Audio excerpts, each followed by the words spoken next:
Most people are broke not because they lack intelligence, not because they're lazy, but because they never learned the one skill that prints money in any economy.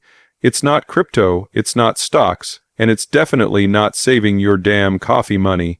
It's a skill that, once mastered, makes you recession-proof, inflation-proof, and job-proof. And the crazy part, it's not taught in school, your boss doesn't want you to learn it, and your friends will think you're weird for chasing it.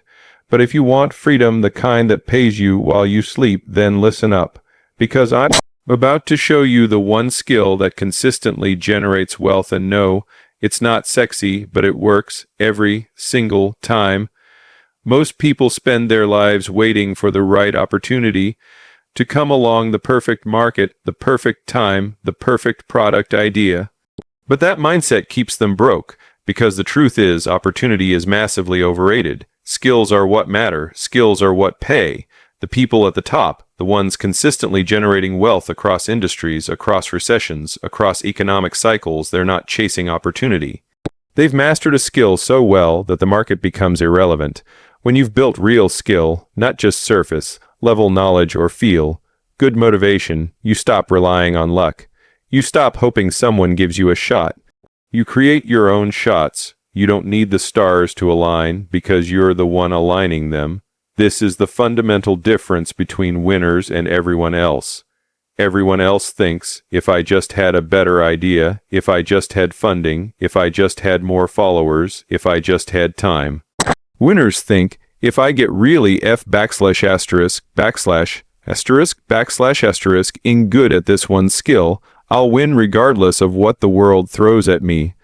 Think about this. The most recession-proof people on the planet are the ones with transferable, monetizable, high-leverage skills. And these skills don't rely on timing. You think the best copywriter in the world cares if there's a recession. You think the best closer can't sell when the market dips. You think someone who knows how to generate leads, acquire customers, or build offers is ever out of business. No, because those skills are weapons, and people with weapons don't fear storms. They walk into chaos and create order and profit. When you rely on opportunity, you're fragile. You're hoping something works. You're gambling, but when you build a skill, you're building control, predictability, power. Skill gives you the power to create outcomes, not react to them. And more importantly, skill stacks. You learn one, then another, and suddenly you're unstoppable. But it starts with the first one, the one that teaches you the game is rigged in favor of the skilled. Here's the uncomfortable truth most people avoid. It's easier to scroll through ideas on social media than to go deep on one skill and bleed for it.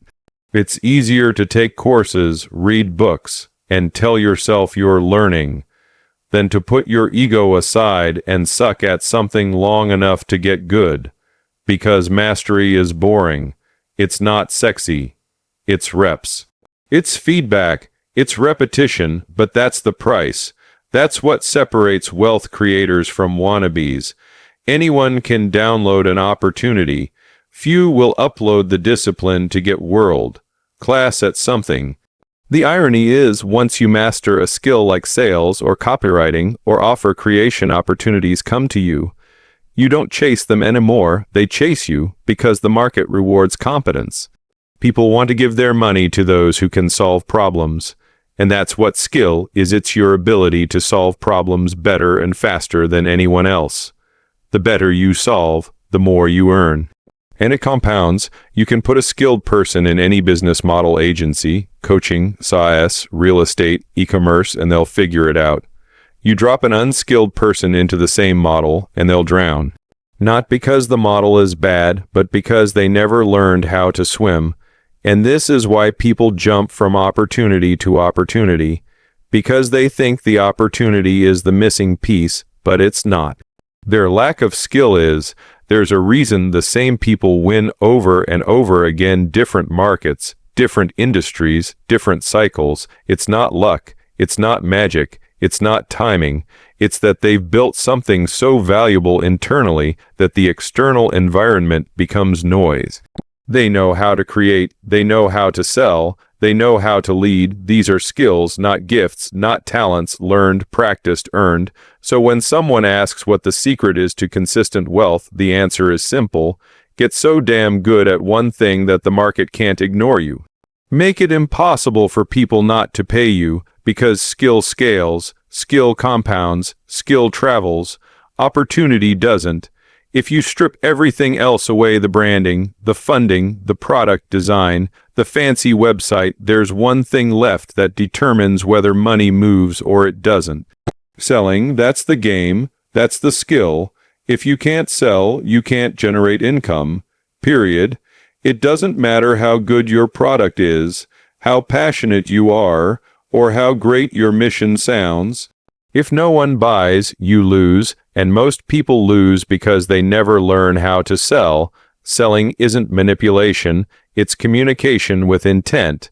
It's understanding how people think, what they fear, what they want, and how to move them from indecision to action.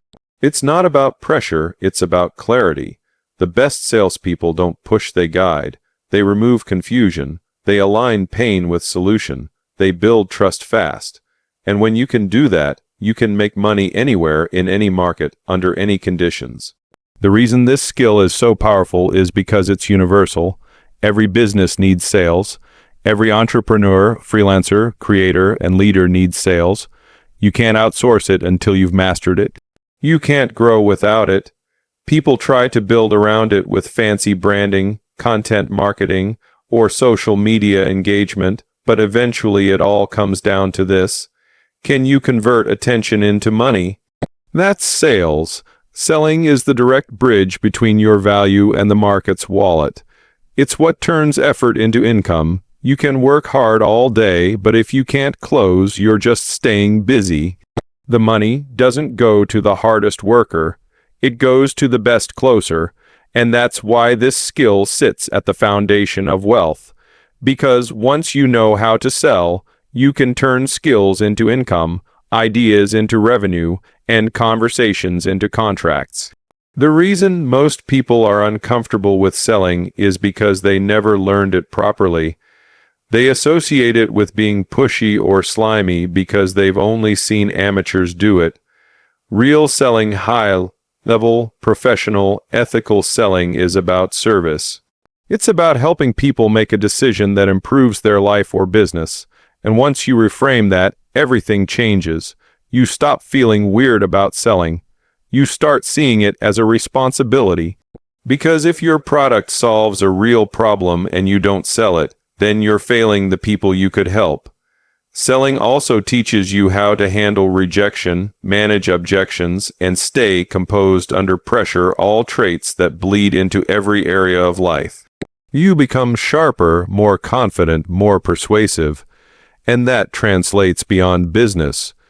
Whether you're negotiating a deal, pitching an idea, or raising capital, it's all sales. You're selling your vision, your logic, your conviction. The better you sell, the more doors open. Most importantly, selling is scalable. If you know how to sell one-on-one, you can learn to sell one-to-many. You can turn a script into a webinar, a pitch into a landing page, a DM into an automated funnel. That's where leverage comes in, but leverage doesn't work if the base skill isn't there. You can't automate garbage, so you start by mastering the manual, the real, life, human, messy part of sales. You get the reps. You take the calls, you hear the no's, you learn the patterns. That's the foundation. Once you know how to sell, you can always make money. Doesn't matter if your first business fails. Doesn't matter if the economy tanks. You've got the skill that drives revenue. That's why top performers in any industry get paid more, not because they have better resumes, but because they know how to drive money into a business. They're rainmakers. They don't cost money, they bring it in, and that's the unlock. When you become a person who can generate revenue on demand, you gain leverage over your own life. You're not dependent on a boss or a job or an algorithm. You become the asset. You walk into rooms with confidence because you know you can create outcomes, and that's what wealth is built on, not luck, not hope, not connections, but the unshakable ability to move money with your mouth. In today's world, attention is the new currency. It's what drives traffic, creates demand, and opens doors. But attention alone doesn't pay the bills. It's just the spark, not the fire. Money follows attention only when you know how to convert it. And that's the difference between people who go viral and people who get paid. It's not how loud you are, it's what you do once people are listening. Everyone's chasing followers, likes, views, but most of them don't know why. They think attention equals success. It doesn't. Attention is just potential energy, until it's directed, until it's focused, until it's leveraged through an offer or a message that leads to a sale. It's worthless. The internet is full of people with massive audiences and empty bank accounts because they never learned how to turn eyeballs into income. Getting people to notice you is step one. Getting them to trust you is step two. Getting them to buy, that's the part that matters, and that's where most people fall off. They think if they just build a brand, the money will come. It doesn't. You need a system, a strategy, a value ladder. Something that takes attention and walks it through a journey: problem, solution, offer, transaction. That's the game. If you're not making money, it's not because people aren't seeing you. It's because they don't see a reason to act. You haven't made the value clear.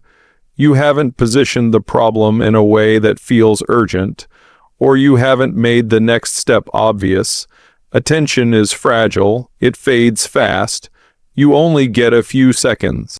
If your message doesn't hit, doesn't stick, doesn't drive curiosity or desire, you lose them. That's why conversion is the real skill behind wealth online.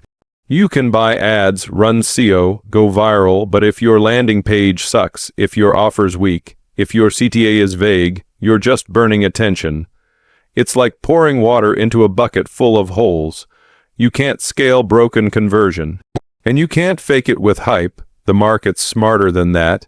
People only take action when they see undeniable value, communicated clearly with no friction. The people making real money online aren't always the loudest. They're the clearest. They speak directly to pain points. They understand the psychology of decision making. They use stories, proofs, hooks, urgency, not to trick people, but to remove doubt, because doubt is what kills conversion. It's what keeps people from clicking, booking, buying.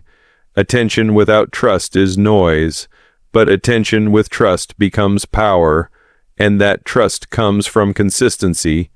It comes from showing up with value before the sale. It comes from demonstrating understanding of your audience better than they understand themselves. When someone feels like you get them their problems, their fears, their frustrations, they lean in. And that leaning in is where the money lies, because now they're not just watching, they're considering, they're open. But it only works if you know how to guide them from attention to action. That's a process.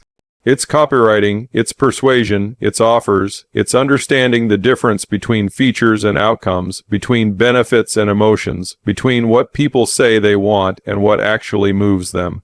The mechanics of conversion are simple, but mastering them takes reps. You don't guess your way into high ROI. You test, you refine, you optimize over and over. And when you get it right, when your messaging hits, your offer lands, and your funnel flows, that's when attention becomes a money machine. Now every view matters. Every click has a purpose. You're not just creating content, you're building assets. Assets that attract, nurture, and convert attention into revenue. That's the business. That's the skill. The irony is that most people focus on how to get more attention when they haven't learned how to monetize the attention they already have. They think scale solves everything. It doesn't. What solves everything is a dialed-in process that turns strangers into buyers at a profit. Once you have that, then you pour fuel on the fire, then you scale. But not before. Because otherwise, you're just another creator, another voice, another distraction, making noise, not money. The people who win are the ones who treat attention like a resource, a pipeline, a signal. and then build systems around it that multiply its value, not once, consistently, predictably, profitably. Most people spend too much time perfecting their product and not nearly enough time perfecting their offer. They think if they build something amazing, people will just show up and buy. That's not how the game works. People don't buy products, they buy offers, and there's a big difference. A product is what you create. An offer is how you position it. The product is the solution. The offer is the reason someone can't say no. You can have a great product and still go broke if no one understands the value, urgency, and outcome attached to it. But you can take an average product, wrap it in an irresistible offer, and make a fortune. That's the skill that matters. That's the leverage point most people miss. They're too close to what they built. They're emotionally attached to the features, the design, the tech, but the market doesn't care about that. The market only cares about what it does for them, how fast, and at what cost. An offer is a combination of things: the product, the price, the guarantee, the bonuses, the urgency, the scarcity, the positioning. When all of that aligns around solving a painful problem in a specific way, it becomes magnetic. It pulls people in. It lowers resistance. It makes people feel stupid for saying no. That's what wealthy people obsess over, not the thing itself, but the wrapper around it, because that's what converts. Most people get stuck because they lead with features instead of outcomes. They talk about what their thing does instead of what it does for the customer. They describe the process instead of the result. But no one's buying a fitness program because it has 47 videos. They're buying the 6 back. No one's buying a course because it has 10 modules. They're buying the shortcut, the clarity, the transformation. That's what you sell, not the content, the outcome. When your offer is strong enough, it reduces friction. It closes the gap between skepticism and decision. It answers the unspoken objections before they come up. It creates urgency without pressure. It's not about pushing people, it's about making it easier to say yes than to say no. That only happens when your offer is engineered from the customer's point of view, not your own. You have to understand what they value, what they fear, what they've tried, what they hate, and what they want most. Price is part of the offer, but it's not the main driver. People will pay anything if the perceived value exceeds the cost. That's why a strong offer can command high prices, because it frames the investment as a no-brainer. When someone feels like they're getting way more than they're giving, they buy. And if they don't, it's not about the price, it's about the offer. It means the value wasn't clear, the transformation wasn't obvious, the problem wasn't positioned correctly. Bonuses, guarantees, payment plans, those aren't just add-ons, they're strategic components. A bonus should solve a secondary problem that pops up after the first problem is solved. A guarantee should eliminate the main source of risk the buyer feels. A payment plan should remove the cash objection without lowering the price. These are tools. When used right, they don't just increase conversion, they multiply it. They take the same traffic, the same attention, and extract more revenue from it. Scarcity and urgency matter too. Not fake countdown timers or up limits, real, strategic reasons why someone should act now instead of later. Maybe the price is going up, maybe there are limited spots, maybe the bonus disappears after a certain time. But the key is this: people don't act without a reason. A great offer gives them that reason logically and emotionally. When you get obsessed with offers, you stop playing the volume game. You don't need 1 million followers or endless leads. You just need the right person to hear the right message with the right offer, and they'll buy, then they'll tell others, then you build momentum, and suddenly, you're not just making sales, you're printing money. The funny part is, improving your offer is often the fastest way to increase revenue. Not improving your product, not running more ads, not redesigning your website, just making the thing you're already selling more desirable, more urgent, more irresistible. Most people don't have a traffic problem, they have an offer problem, and until they fix it, they'll keep spinning their wheels. Most people want to get rich, but almost nobody wants to look stupid on the way there. They want the perfect pitch, the perfect plan, the perfect product before they even start. But that's not how wealth is built. Wealth is built on volume, the number of reps you put in, the number of shots you take, the number of times you try, fail, tweak, and try again. It's not about doing it perfectly, it's about doing it repeatedly. Success doesn't come from waiting for the right move, it comes from making enough moves that one of them hits. Everyone sees the highlight reels, the big wins, the viral moments, the 7-figure launches. What they don't see is the 1,000 reps behind that moment, the boring stuff, the ugly drafts, the rejections, the no-shows, the offers that flopped, the funnels that didn't convert, the emails that got ignored. But those are the reps that matter. That's where the skill is built. That's where the insights come from. You don't get that from theory. You get it from volume. Most people are addicted to perfection. They tweak for weeks, they plan endlessly, they second guess every detail. All that does is delay the feedback, and feedback is the real teacher. You can't improve what you don't test. You can't refine what you don't release. Volume is how you collect the data. You post the content, you run the ad, you make the call, you send the pitch over and over, not because every attempt will work, but because every attempt teaches you something, and those small lessons stack up. There's a mindset shift that happens when you stop treating each attempt like it has to be perfect. You stop tying your self-worth to the outcome. You stop freezing up before you hit publish. You move faster, you iterate quicker, you build momentum. You don't wait for permission. You don't care about opinions, you care about output. Volume puts you in motion, and motion is what separates the ones who make it from the ones who just think about it. In business, the person who tests the most wins, not the smartest, not the most credentialed. The one who runs the most plays, launches the most offers, makes the most asks. Because with every rep, you gain an edge. You learn what works, what lands, what converts, and you start to see patterns. Once you see patterns, you can build systems. Once you build systems, you can scale, but it starts with the volume. It starts with you doing the thing again and again, even when it's not pretty. There's a compounding effect with reps. At first, nothing works. Then one thing works a little. Then another thing clicks. Suddenly, the skills sharpen, the offer tightens, the conversions increase.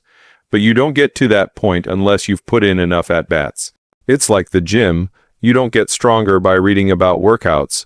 You get stronger by showing up, lifting, failing, recovering, and doing it again. Business is no different. You grow through the doing. People often ask how to find clarity, confidence, direction. The answer is reps. You don't think your way into clarity. You act your way into it. The more you do, the more you understand. The more you understand, the more you refine.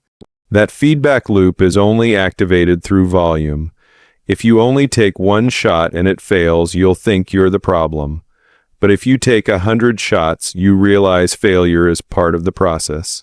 It becomes data, not judgment. Volume also builds resilience. When you've taken enough hits, you stop fearing rejection.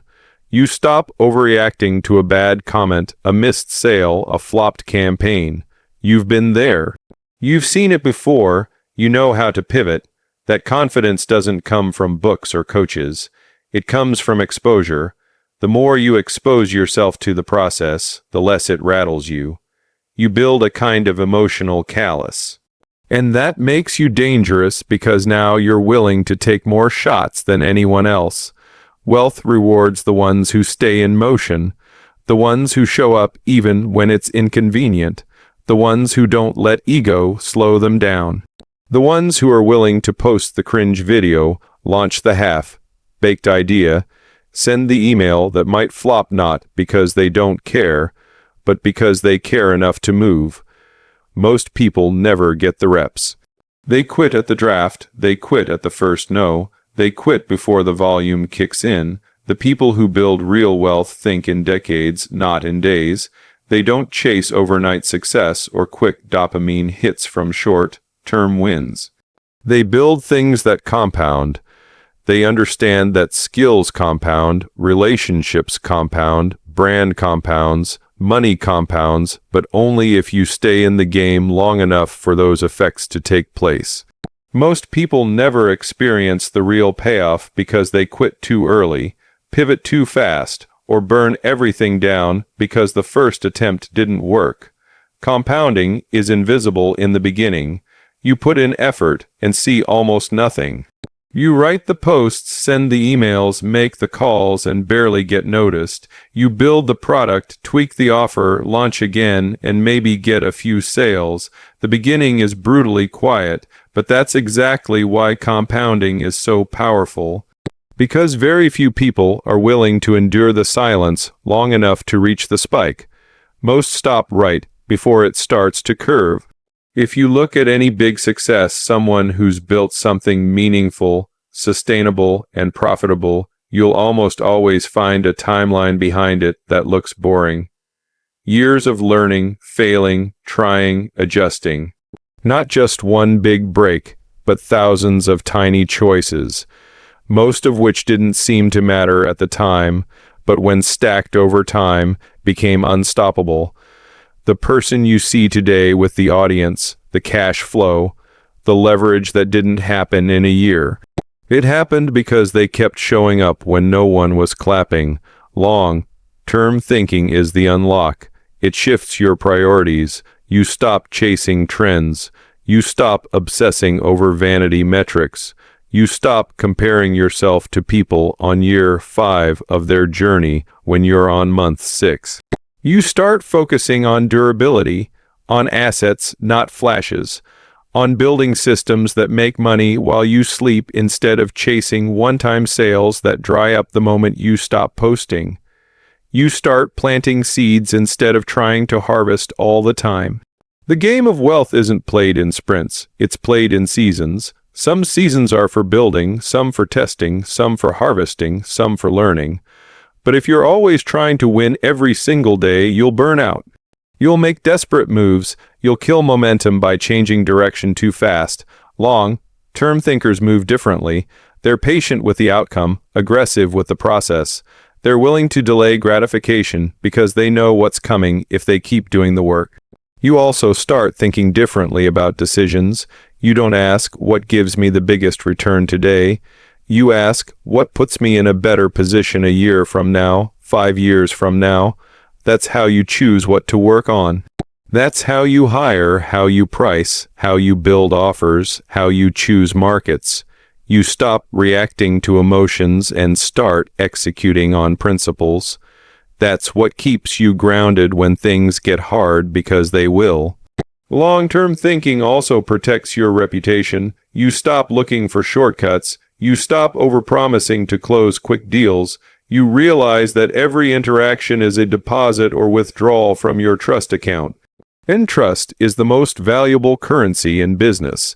It's what drives referrals, word of mouth, lifetime value. If people trust you, they'll come back. If they don't, you're starting from scratch every time. That's exhausting. That's unstable. The people who get rich and stay rich play the long game of trust. The beauty of compounding is that it doesn't just apply to money, it applies to your skills. The more you write, the better your words convert. The more you sell, the better you close. The more you launch, the better your instincts get. And eventually, what used to take you 10 hours now takes 1. What used to be a guess becomes a system.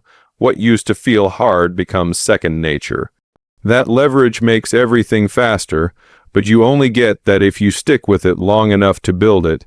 It also compounds in your audience. At first, no one's listening, then a few people, then more. Then those people bring others, then your content starts spreading without your effort, not because of a hack, but because you kept showing up long enough to matter. That consistency builds brand, brand builds trust. Trust converts to sales, and now your income is growing even when you're not actively pushing it every minute. Wealth doesn't come from speed, it comes from consistency, from habits repeated over long periods of time. From staying in one lane long enough to dominate it. Most people lose because they never give their efforts time to work. They plant the seed, then dig it up every week to check if it's growing. They don't trust the process because they don't think long enough. But the ones who really win are the ones who stay patient, stay focused, and keep stacking every day like it matters. Because it does.